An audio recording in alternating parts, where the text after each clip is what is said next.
YouTube, Cédric Allier. On se retrouve aujourd'hui pour une vidéo un peu spéciale, donc pour vous parler de l'analyse du méta qui va suivre pour le 1er septembre. Donc je vais un peu vous détailler tout ça avec la dernière banlise qui est tombée et les nouveaux archétypes qui vont apparaître sur le méta. Donc déjà il y a une nouvelle banlise, comme tout le monde le sait, avec un OCG et un TCG. Donc il y en aura 3 par an, une qui va tomber septembre, une pour janvier et une pour mai, qui seront toujours différentes de l'OCG. La seule différence qu'il y aura, c'est qu'il y aura quelques cartes qui seront un peu plus bannies ou délimitées en fonction des méta. Ensuite, pour les decks qui vont paraître, donc on va retrouver dans le méta bien sûr Dragon Ruler avec une version plante.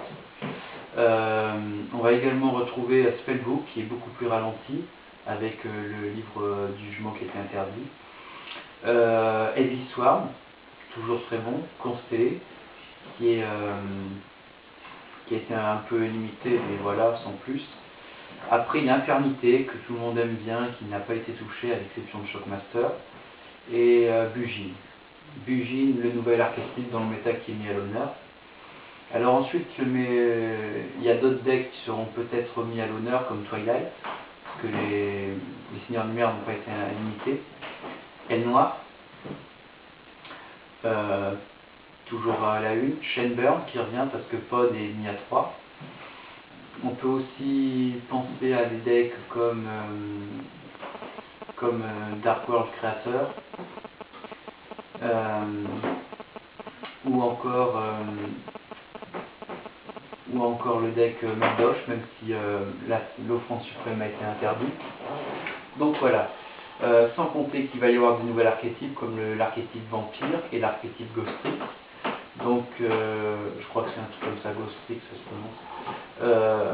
Donc déjà il y a les archidémons qui sont sortis, donc des démons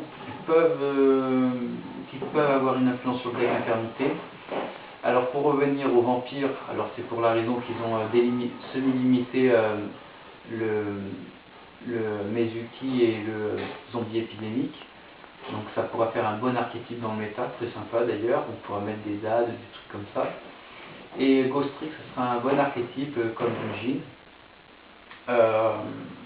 Aussi dark, mais avec pas beaucoup de niveaux. Donc voilà. J'espère pouvoir faire des deck profile à Châteauroux et à Trouy, notamment pour les régionales et les qualifications d'Europe de 2013. J'essaierai d'interviewer Noël Garde ou Vincent Ralimbaud-Vianada. Je verrai ce qu'ils joueront et je filmerai leur deck. Donc voilà. Ah oui, j'avais oublié. Alors, les extensions qui vont sortir, j'ai dit les thèmes mais pas les extensions. Il va y avoir le deck Dragon Blanc qui va renforcer le deck Spellbook. La Legendary Collection de Joey, une très très bonne réédition.